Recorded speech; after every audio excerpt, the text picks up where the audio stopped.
어느 날 갑자기 당신은 느꼈을 것입니다. 가슴 깊은 곳에서 무언가 꿈틀거리는 느낌을. 마치 오랫동안 잠들어 있던 무엇인가가 천천히 깨어나는 것 같은 그런 느낌 말입니다. 그것은 두려움과 설렘이 동시에 밀려오는 순간이었을 것입니다. 평범했던 일상이 갑자기 낯설게 느껴지고 지금까지 당연하게 여겨왔던 모든 것들이 의문스러워지기 시작했습니다. 당신은 혼자가 아닙니다. 지금 이 순간에도 수많은 사람들이 같은 경험을 하고 있습니다. 내면 깊숙한 곳에서 타오르기 시작하는 그 신비로운 불꽃, 우리는 그것을 영혼의 각성이라고 부릅니다. 이 불꽃이 타오르기 시작하면 당신의 삶은 완전히 달라집니다.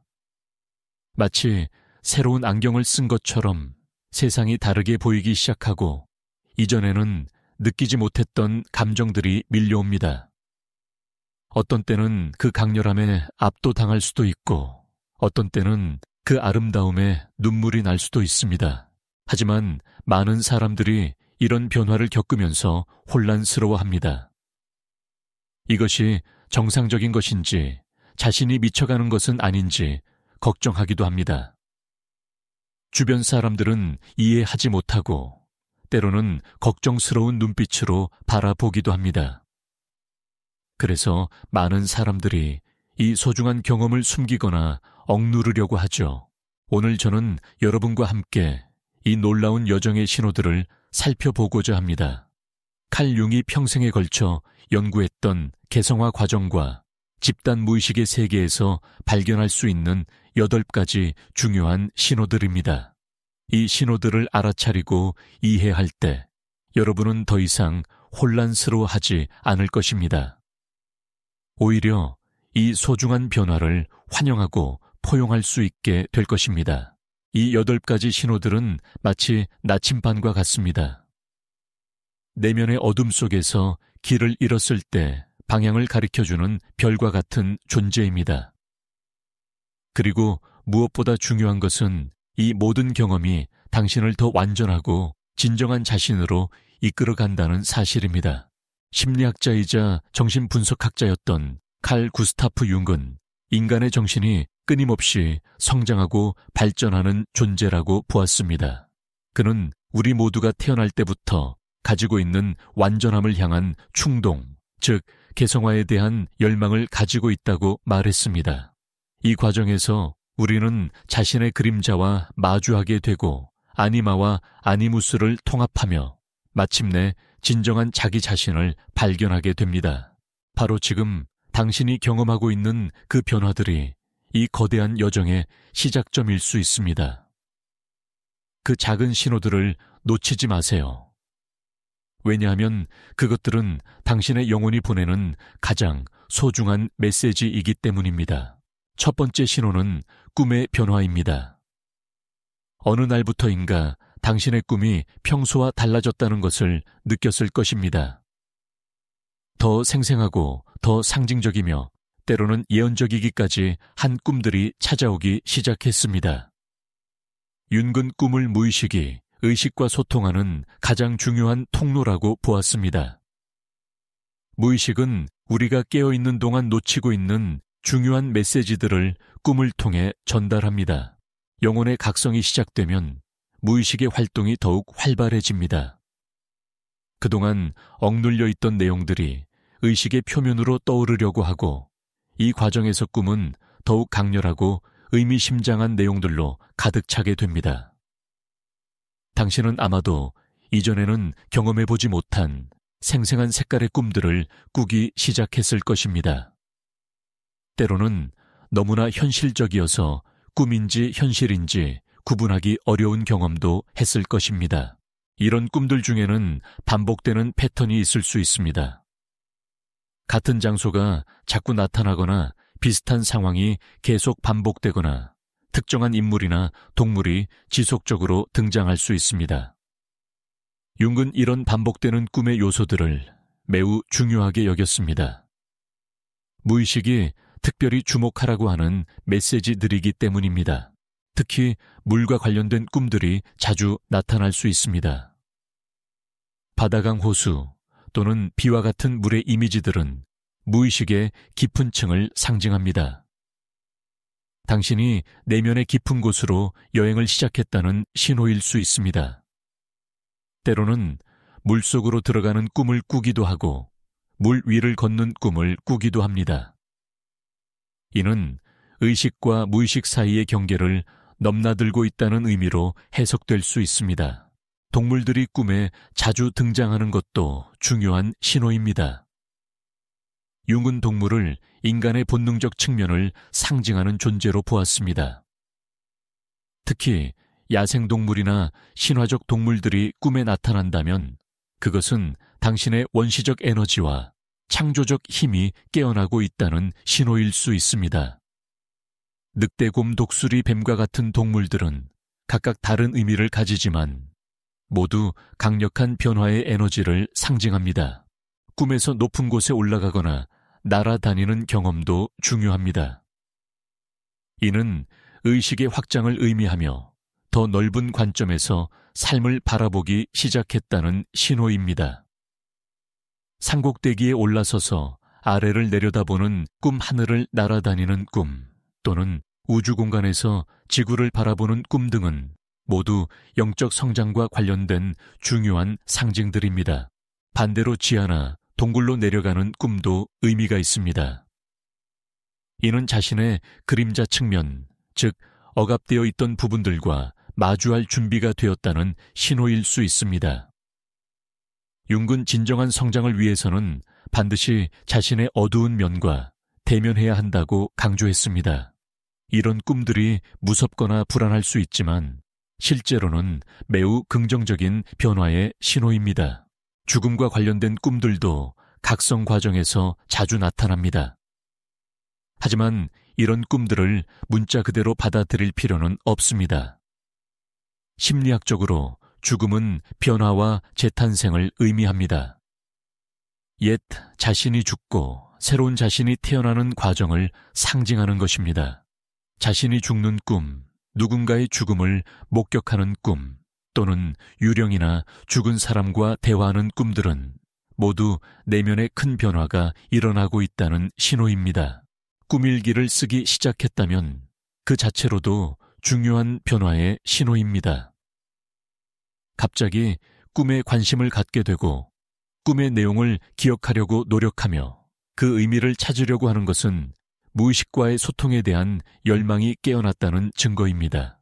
이는 영혼의 각성 과정에서 나타나는 자연스러운 현상입니다. 두 번째 신호는 감정의 깊이가 달라지는 것입니다. 이전에는 느끼지 못했던 깊고 복잡한 감정들이 밀려오기 시작합니다. 마치 감정의 새로운 차원이 열린 것 같은 느낌을 받을 것입니다. 같은 상황에서도 이전보다 훨씬 더 강렬하게 반응하게 되고 때로는 그 강도에 스스로도 놀랄 수 있습니다. 특히 아름다움에 대한 감수성이 놀랍도록 예민해집니다. 석양을 바라보다가 갑자기 눈물이 나거나 음악을 들으면서 온몸에 전율이 일어나는 경험을 하게 됩니다. 자연의 작은 변화들, 꽃이 피는 모습, 바람에 흔들리는 나무잎 새들의 지저김에서도 깊은 감동을 받게 됩니다. 이는 당신의 영혼이 더 넓은 세계와 연결되기 시작했다는 신호입니다. 슬픔의 질도 변화합니다. 이전의 슬픔이 개인적이고 구체적인 것이었다면 이제는 더 보편적이고 존재론적인 슬픔을 경험하게 됩니다. 세상의 고통, 인간의 조건에 대한 깊은 연민이 생겨납니다. 때로는 이유를 알 수 없는 그리움이 밀려오기도 합니다. 이는 융이 말한 집단 무의식과의 연결이 강해지면서 나타나는 현상입니다. 기쁨의 표현도 달라집니다. 작은 일에서도 큰 기쁨을 느끼게 되고 그 기쁨이 온몸으로 퍼져나가는 것을 경험합니다. 아이와 같은 순수한 기쁨을 다시 느끼게 되거나 존재 자체에 대한 감사함이 저절로 우러나오기도 합니다. 이런 기쁨은 외부 조건과 관계없이 내면에서 솟아나는 것이 특징입니다. 분노의 성격도 변화합니다. 개인적인 화보다는 정의감에서 오는 분노를 더 많이 경험하게 됩니다. 불공정함 거짓 억압에 대해 이전보다 훨씬 더 민감하게 반응합니다. 하지만 동시에 그 분노를 건설적으로 활용하는 방법도 알게 됩니다. 분노가 변화를 위한 에너지가 될 수 있다는 것을 깨닫게 됩니다. 두려움도 새로운 차원을 갖게 됩니다. 구체적인 대상에 대한 두려움보다는 존재론적 불안을 경험하게 됩니다. 죽음에 대한 생각이 많아지거나 인생의 의미에 대해 깊이 고민하게 되면서 나타나는 두려움입니다. 하지만 이런 두려움은 성장을 위한 필연적 과정입니다. 융근 개성화 과정에서 이런 불안은 반드시 경험해야 하는 단계라고 보았습니다. 감정의 양가성도 증가합니다. 같은 상황에 대해 상반된 감정을 동시에 느끼는 경우가 많아집니다. 슬프면서도 기쁘고 두려우면서도 설레고 화나면서도 이해하게 되는 복잡한 감정 상태를 경험합니다.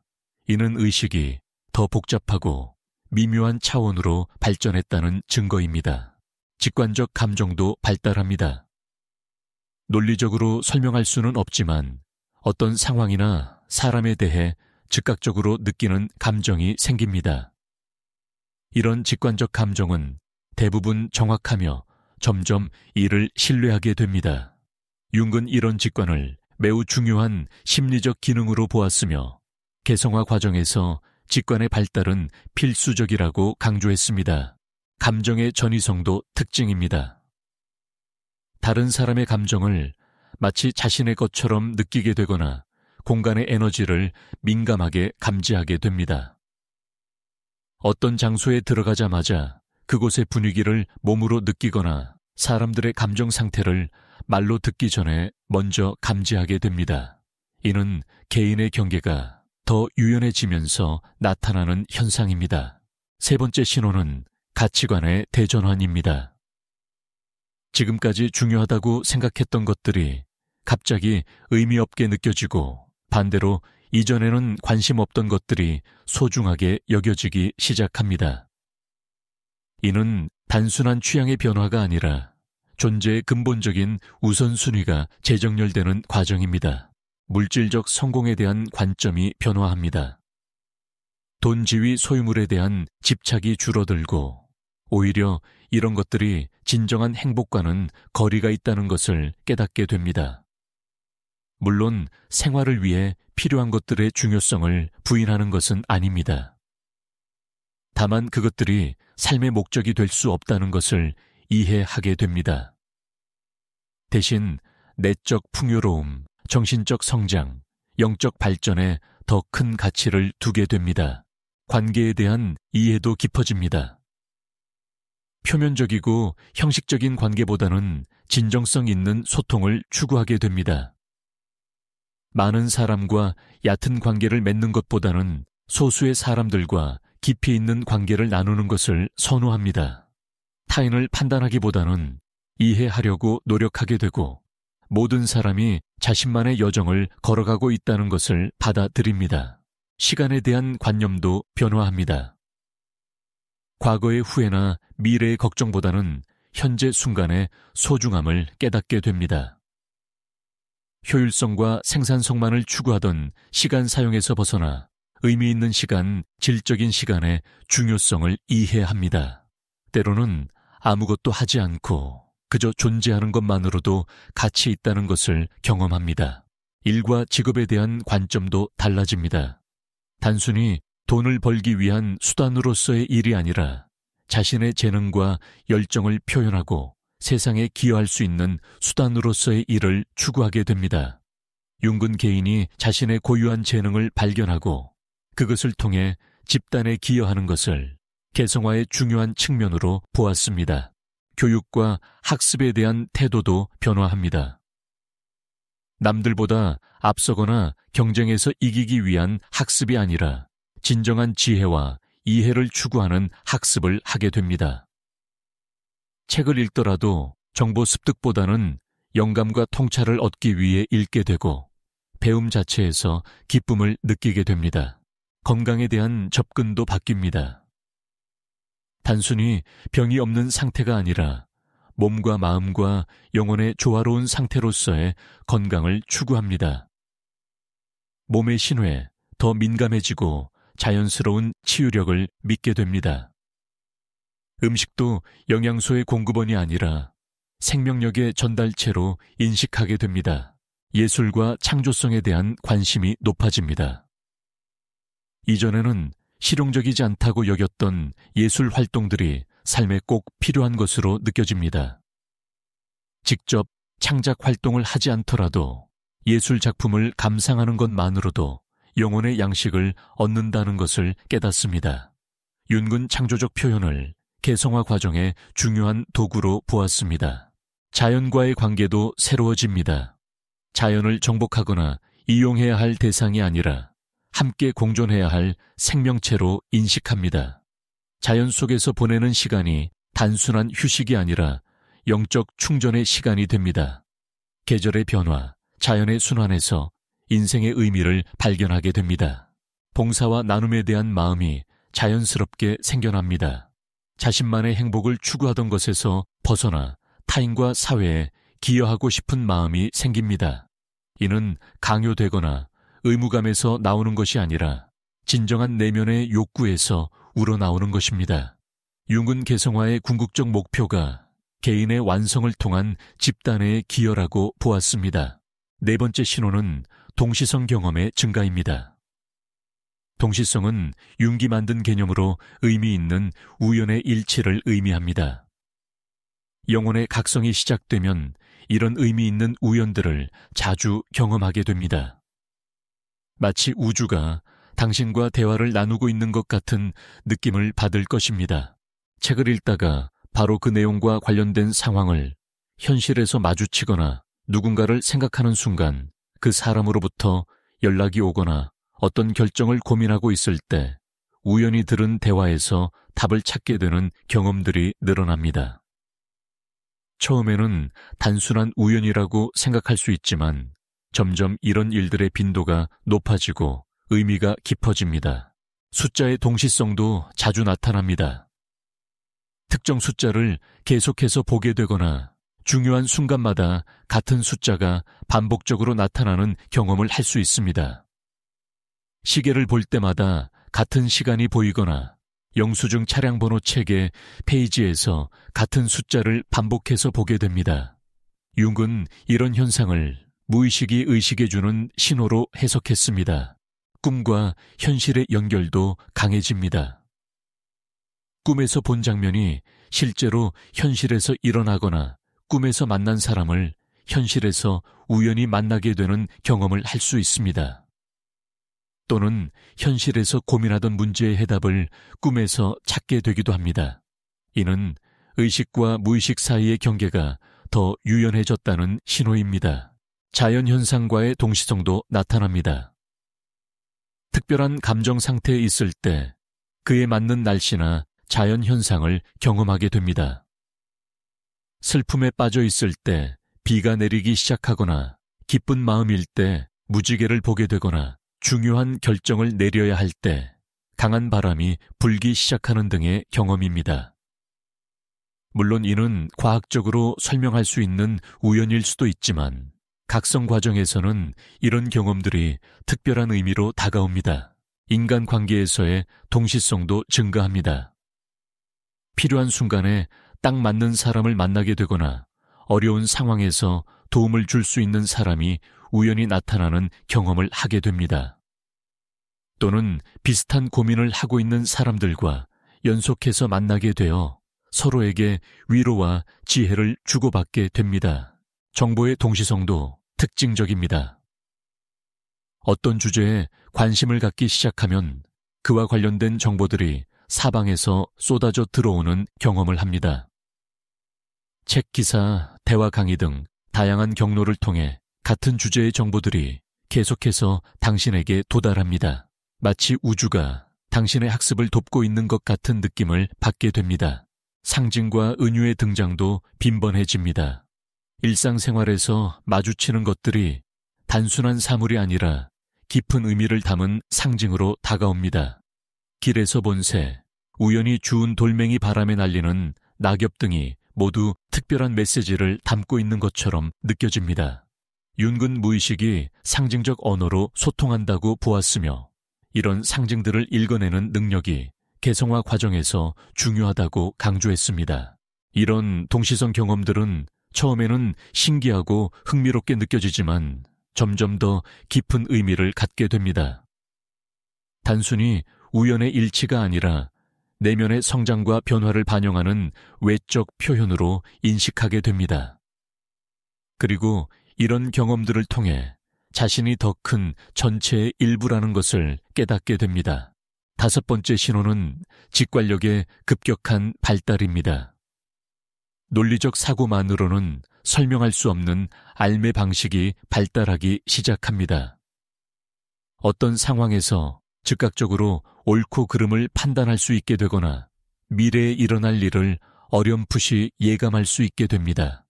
이는 마법적인 능력이 아니라 무의식의 정보 처리 능력이 향상된 것입니다. 사람을 보는 눈이 달라집니다. 첫 만남에서도 그 사람의 본질적 성격이나 내면의 상태를 직감적으로 파악할 수 있게 됩니다. 말과 행동의 이면에 숨겨진 진정한 의도나 감정을 감지하는 능력이 생깁니다. 이는 다른 사람을 판단하기 위한 것이 아니라 더 깊이 이해하고 적절히 소통하기 위한 능력입니다. 결정을 내릴 때의 과정도 변화합니다. 모든 조건을 논리적으로 분석하기보다는 내면의 목소리에 귀를 기울이게 됩니다. 머리로는 이해할 수 없지만 마음으로는 확실히 느끼는 방향이 있고 그 방향을 따랐을 때 대부분 좋은 결과를 얻게 됩니다. 융은 이런 직관적 판단을 매우 중요한 심리적 기능으로 보았습니다. 창조적 영감도 더 자주 찾아옵니다. 예술 글쓰기 문제, 해결 등에서 갑작스럽게 떠오르는 아이디어나 해결책을 경험하게 됩니다. 이런 영감은 노력해서 얻어지는 것이 아니라 무의식의 깊은 층에서 자연스럽게 떠오르는 것입니다.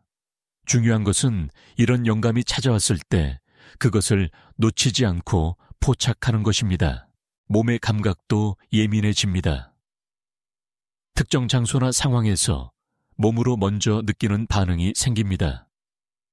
불편한 에너지가 있는 곳에서는 몸이 긴장하거나 불편함을 느끼고 좋은 에너지가 있는 곳에서는 몸이 편안해지고 활력이 생깁니다. 이런 몸의 신호를 신뢰하게 되고 중요한 판단의 기준으로 삼게 됩니다. 타이밍에 대한 감각도 발달합니다.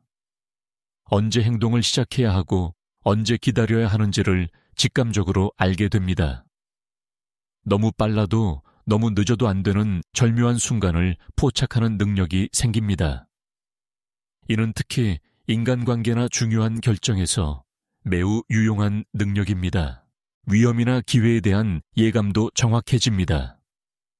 아직 구체적으로 나타나지 않은 상황에 대해서도 미리 감지할 수 있게 됩니다. 이는 두려움이나 불안이 아니라 순수한 직관에 바탕한 것입니다. 그리고 이런 예감을 바탕으로 미리 준비하거나 피할 수 있게 됩니다. 꿈의 해석 능력도 향상됩니다. 꿈의 상징들이 무엇을 의미하는지 직관적으로 이해할 수 있게 됩니다. 복잡한 꿈 해석서를 참고하지 않더라도 꿈이 전달하려는 메시지를 파악할 수 있게 됩니다. 이는 무의식과의 소통이 더 원활해졌다는 증거입니다. 다른 사람의 필요나 고통을 감지하는 능력도 생깁니다. 말로 표현하지 않아도 누군가가 도움을 필요로 한다는 것을 느낄 수 있고 그에 맞는 도움을 제공할 수 있게 됩니다. 이는 공감 능력의 확장으로 개인의 경계를 넘어서는 연결감을 경험하게 해줍니다. 자연과의 소통도 가능해집니다. 날씨의 변화, 계절의 리듬, 동식물의 행동에서 더 깊은 의미를 읽어낼 수 있게 됩니다. 자연이 단순한 배경이 아니라 살아있는 존재로 느껴지고 그와 교감할 수 있게 됩니다. 여섯 번째 신호는 고독에 대한 새로운 인식입니다. 이전에는 피하고 싶었던 혼자 있는 시간이 이제는 소중하고 필요한 시간으로 느껴지기 시작합니다. 고독이 외로움이 아니라 자기 자신과의 깊은 만남의 시간이라는 것을 깨닫게 됩니다. 융근 개성화 과정에서 고독의 시간이 반드시 필요하다고 강조했습니다. 혼자 있을 때 더 이상 지루하거나 불안하지 않습니다. 오히려 내면의 평화와 충만함을 경험하게 됩니다. TV나 스마트폰 같은 외부 자극 없이도 충분히 풍부한 내면의 세계를 탐험할 수 있게 됩니다. 명상, 사색 일기 쓰기 같은 활동들이 자연스럽게 일상의 일부가 됩니다. 사람들과의 만남에서도 변화가 나타납니다. 무의미한 사교나 형식적인 만남보다는 진정한 소통이 가능한 만남을 선호하게 됩니다. 많은 사람들과 얕은 관계를 유지하는 것보다는 소수의 사람들과 깊이 있는 관계를 나누는 것을 중요하게 여깁니다. 군중 속에서도 고독을 느낄 수 있게 됩니다. 많은 사람들에 둘러싸여 있어도 내면의 고요함을 유지할 수 있고 타인의 에너지에 휘둘리지 않고 자신만의 중심을 지킬 수 있습니다. 이는 개인의 경계가 명확해지면서 나타나는 현상입니다. 자연 속에서의 고독을 특히 좋아하게 됩니다. 산, 바다, 숲과 같은 자연 환경에서 혼자 시간을 보내는 것이 영혼의 충전이 됩니다. 자연의 리듬과 자신의 내면 리듬이 조화를 이루는 경험을 하게 됩니다. 창조적 작업도 고독 속에서 더 잘 이루어집니다. 글쓰기, 그림 그리기, 음악 만들기 등의 활동이 혼자 있을 때 더 깊이 있게 진행됩니다. 타인의 시선이나 판단을 의식하지 않고 순수하게 자신의 내면을 표현할 수 있게 됩니다. 고독 속에서의 치유도 경험합니다. 상처받은 마음, 복잡한 감정들이 혼자 있는 시간을 통해 자연스럽게 정리되고 치유됩니다. 타인의 조언이나 위로보다도 자신과의 대화가 더 효과적인 치유가 됨을 깨닫습니다. 하지만 이런 고독에 대한 새로운 인식이 사회적 관계를 포기한다는 의미는 아닙니다.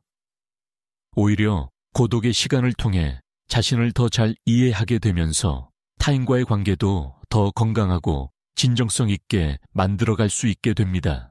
일곱 번째 신호는 신비로운 경험의 증가입니다. 일상의 경계를 넘어서는 특별한 경험들을 하게 되고 현실에 대한 인식이 확장됩니다.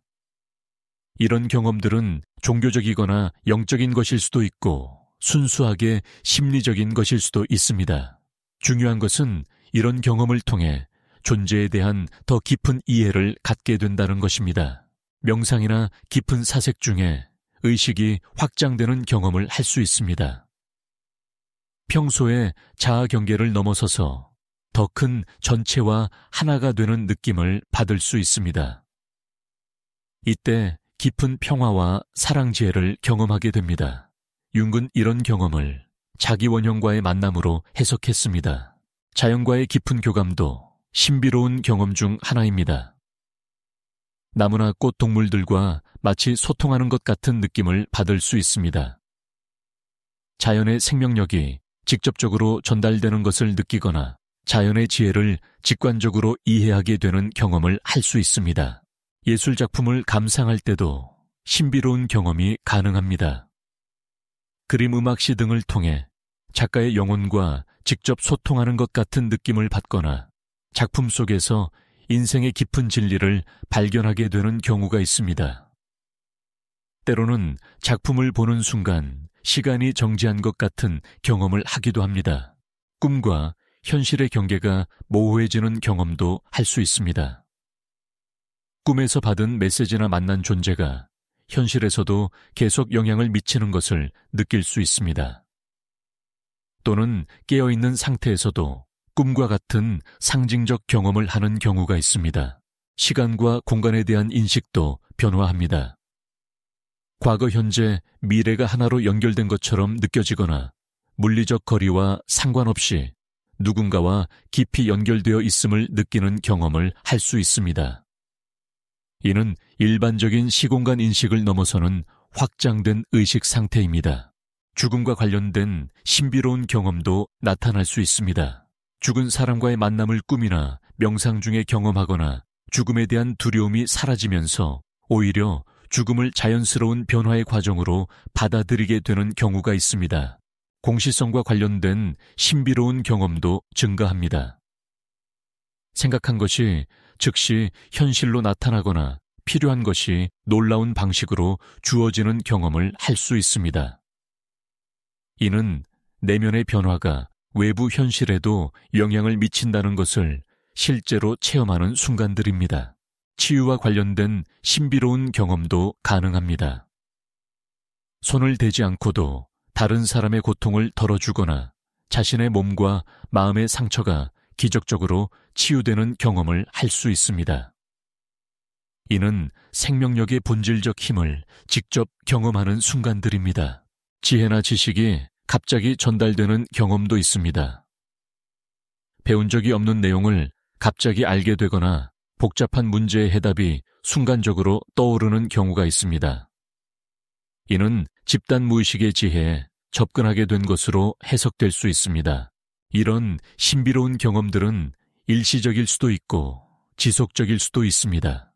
중요한 것은 이런 경험을 통해 현실에 대한 더 넓은 관점을 갖게 되고 존재의 신비로움을 깊이 느끼게 된다는 것입니다. 8번째이자 마지막 신호는 삶의 목적에 대한 깊은 깨달음입니다. 단순히 생존하거나 성공하는 것을 넘어서서 자신이 이 세상에 온 진정한 이유와 사명을 발견하게 됩니다. 이는 외부에서 주어지는 목적이 아니라 내면 깊숙한 곳에서 우러나오는 진정한 부르심입니다. 자신만의 고유한 재능과 역할을 발견합니다. 남들과 비교해서 더 뛰어나거나 특별한 것이 아니라 오직 자신만이 할 수 있는 독특한 기여가 무엇인지를 깨닫게 됩니다. 융은 이를 개성화의 궁극적 목표라고 보았습니다. 자신만의 고유한 개성을 완전히 실현하는 것입니다. 봉사와 기여에 대한 열망이 자연스럽게 생겨납니다. 자신만의 행복과 성취를 넘어서서 다른 사람들과 세상에 어떤 의미 있는 도움을 줄 수 있을지를 고민하게 됩니다. 이는 도덕적 의무감에서가 아니라 진정한 사랑과 연민에서 우러나오는 것입니다. 과거의 상처나 실패까지도 새로운 의미를 갖게 됩니다. 힘들었던 경험들이 다른 사람들을 이해하고 돕는 데 필요한 소중한 자산이었다는 것을 깨닫습니다. 자신의 상처가 다른 사람의 상처를 치유하는 힘이 될 수 있다는 것을 이해하게 됩니다. 시간에 대한 관점도 변화합니다. 남은 인생을 얼마나 많은 것을 얻거나 성취할 수 있는 시간으로 보는 것이 아니라 얼마나 깊이 있게 살고 얼마나 의미 있게 기여할 수 있는 시간으로 인식합니다. 양적인 시간보다 질적인 시간을 중요하게 여깁니다. 관계에서도 새로운 관점을 갖게 됩니다. 다른 사람들로부터 사랑받고 인정받기 위한 관계가 아니라 서로의 성장과 치유를 돕는 관계를 추구하게 됩니다. 주고받는 관계에서 함께 성장하는 관계로 발전합니다. 일상생활도 달라집니다. 작은 일들도 소중한 의미를 갖게 되고 평범한 순간들 속에서도 깊은 감사와 경외감을 느끼게 됩니다. 설거지를 하거나 길을 걷는 것 같은 일상적인 행위들도 신성한 의식처럼 느껴질 수 있습니다. 창조성도 새로운 차원을 갖게 됩니다. 단순히 자신을 표현하거나 인정받기 위한 창조가 아니라 세상에 아름다움과 의미를 더하기 위한 창조를 추구하게 됩니다. 예술이든 과학이든 사업이든 자신이 하는 일을 통해 세상을 조금이라도 더 나은 곳으로 만들고 싶은 마음이 생깁니다. 학습과 성장에 대한 태도도 변합니다. 완벽해지거나 다른 사람보다 앞서기 위한 학습이 아니라 더 깊이 이해하고 더 잘 사랑하기 위한 학습을 하게 됩니다. 배움 자체가 목적이 되고 성장 자체가 기쁨이 됩니다. 죽음에 대한 인식도 달라집니다.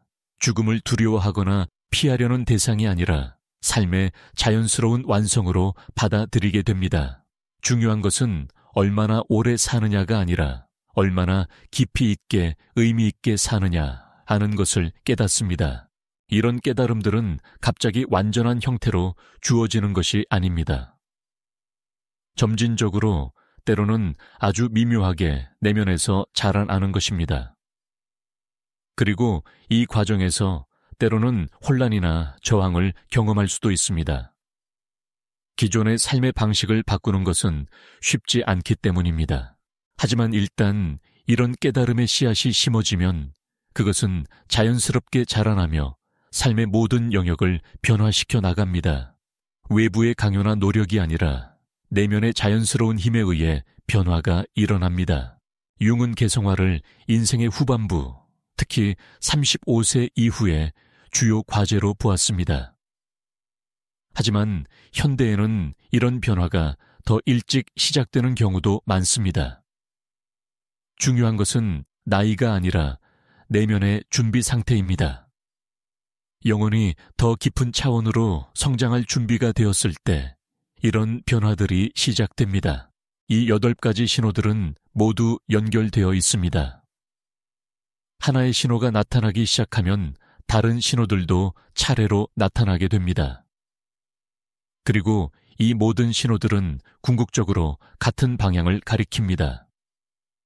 더 완전하고 진정한 자신이 되는 것, 그리고 그 진정한 자신을 통해 세상에 기여하는 것입니다. 한국의 전통적인 지혜에서도 이와 비슷한 개념들을 찾을 수 있습니다.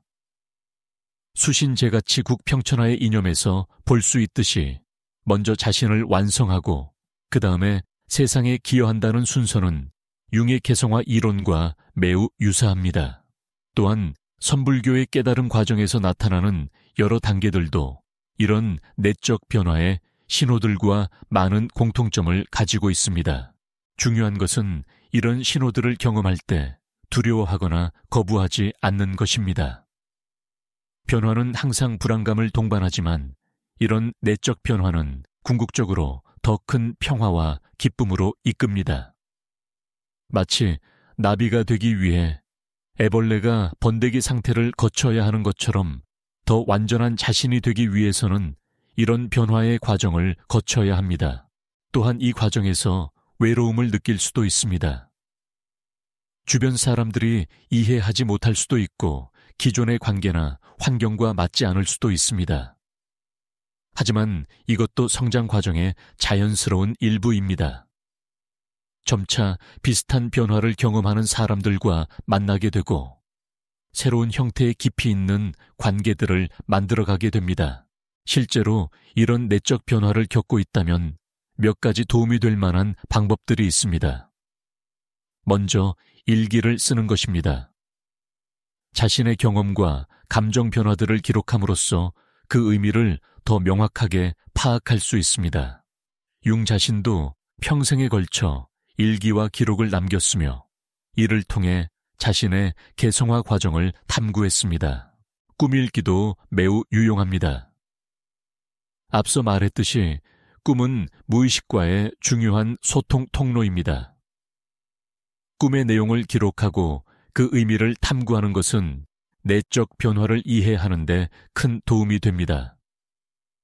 처음에는 의미를 파악하기 어려울 수도 있지만 시간이 지나면서 패턴과 메시지를 읽어낼 수 있게 됩니다. 명상이나 조용한 사색의 시간을 갖는 것도 중요합니다. 바쁜 일상 속에서도 매일 일정한 시간을 내어 자신의 내면과 대화하는 시간을 가져야 합니다. 이 시간을 통해 내적 변화의 신호들을 더 세밀하게 감지할 수 있습니다. 자연과의 교감도 도움이 됩니다. 자연은 변화와 성장에 가장 좋은 스승입니다. 계절의 변화, 식물의 성장, 동물의 행동 등을 관찰하면서 자신의 내적 변화와 연결해 보는 것은 매우 의미 있는 경험이 될 것입니다. 예술적 표현도 권장됩니다. 그림 그리기, 음악 듣기나 연주하기 시 쓰기, 춤추기 등 어떤 형태든 창조적 표현을 통해 내면의 변화를 외부로 표출하는 것이 도움이 됩니다. 융은 특히 그림 그리기와 모랫놀이를 중요한 치료 도구로 사용했습니다. 독서도 유용합니다. 특히 심리학, 철학, 영성, 신화 등과 관련된 책들을 읽는 것은 자신의 경험을 이해하는 데 도움이 됩니다. 하지만 책의 내용을 맹신하기보다는 자신의 경험과 비교하면서 읽는 것이 중요합니다. 비슷한 경험을 하는 사람들과의 교류도 의미가 있습니다. 온라인이든 오프라인이든 같은 길을 걸어가는 사람들과 경험을 나누고 서로를 지지하는 것은 큰 힘이 됩니다. 하지만 맹목적으로 따르기보다는 자신만의 독특한 여정을 존중하는 것이 중요합니다. 전문가의 도움을 받는 것도 고려해 볼 수 있습니다. 융 분석학이나 깊이 심리학의 경험이 있는 치료사와 함께 이 과정을 탐구하는 것은 매우 유익할 수 있습니다. 하지만 이 역시 자신의 내적 지혜를 대체하는 것이 아니라 그것을 발견하고 발전시키는 데 도움을 주는 역할이어야 합니다. 가장 중요한 것은 인내심을 갖는 것입니다. 내적 변화는 하루아침에 일어나는 것이 아닙니다. 때로는 몇 년 때로는 수십 년에 걸쳐 점진적으로 일어나는 과정입니다. 급하게 결과를 얻으려고 하거나 인위적으로 변화를 강요하려고 하면 오히려 역효과가 날 수 있습니다. 또한 완벽함을 추구하지 않는 것도 중요합니다. 개성화는 완벽해지는 과정이 아니라 완전해지는 과정입니다. 여기서 완전함이란 모든 면에서 뛰어나다는 의미가 아니라 자신의 모든 측면을 통합